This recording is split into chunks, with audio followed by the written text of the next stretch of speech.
Hi, how you doing? Today we're going to talk all about purring.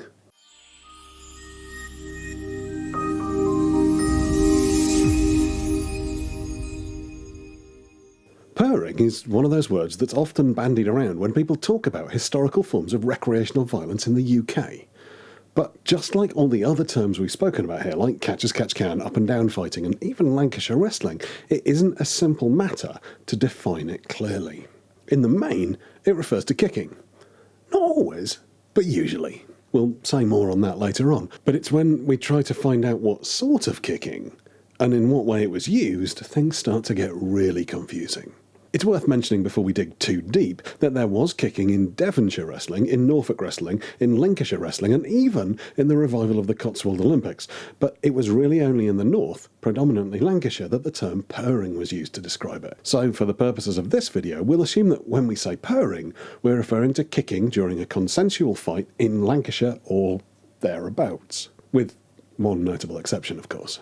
There was apparently a habit for fighters to rush together in an attempt to headbutt each other in the abdomen. Sometimes this resulted in fighters bouncing their heads off each other, and sometimes hitting one another in the chest, as described by Thomas Parkins in his section on boxing from 1727. But note, he describes the action but doesn't call it purring. John Bradcock, however, in his Dictionary of Sportsman Slang, published in 1825, says, "Purring, the rushing in, Lancashire fashion with the head against the opponent's guts."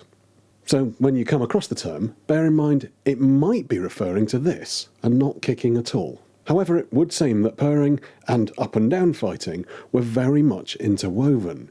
We see purring contests happening as a form of competition with no other techniques being used, and we see purring being used in up-and-down fighting as well. Just like everything else from Lancashire, it appears that it was considered uncouth. When discussing boxing matches being put on in theatres in 1789, an anonymous writer in the Chester Chronicle said, "Such symptoms we fear indicate something rotten in the state, and if anything were wanting to complete the climax of rationality, it can only be a Lancashire purring match." But enough of the generalities. What actually was purring? Well, it was kicking, pure and simple. It involved the use of wooden-soled clogs, reinforced with steel toes and sometimes even spikes.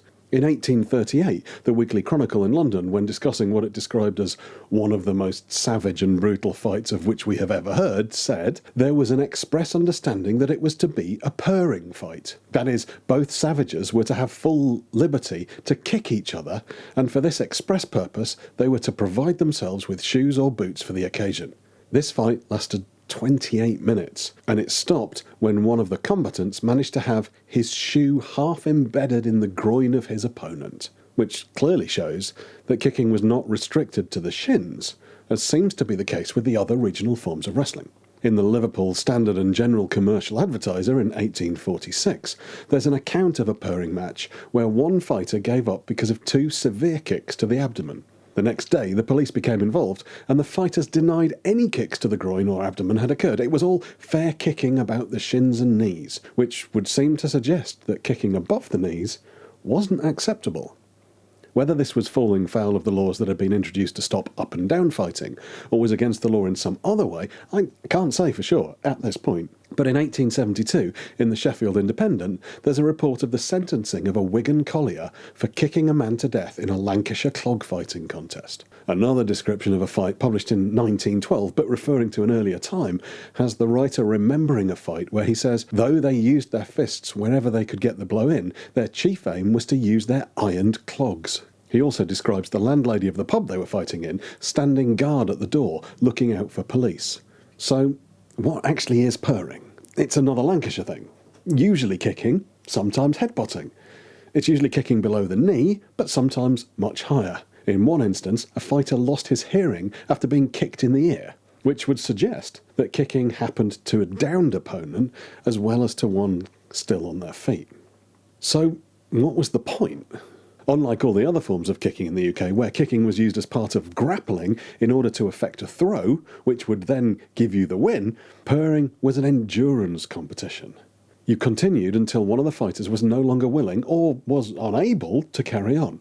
The other forms tended not to use iron-tipped clogs, or even sometimes they padded their shins. Before I round this off, I do need to mention that purring made its way across the Atlantic, and there are references to purring multiple times throughout the 1800s in the United States, but these were usually Englishmen who'd taken their art with them. So, over to you. Was that actually helpful? Or does it feel like all I've really done here is to present a lot more questions rather than answer any? Stick something in the comments, let me know, make sure you subscribe, and then make your friends and your family and anyone else you know subscribe too. And to those of you still here at the very end of the video, fight team!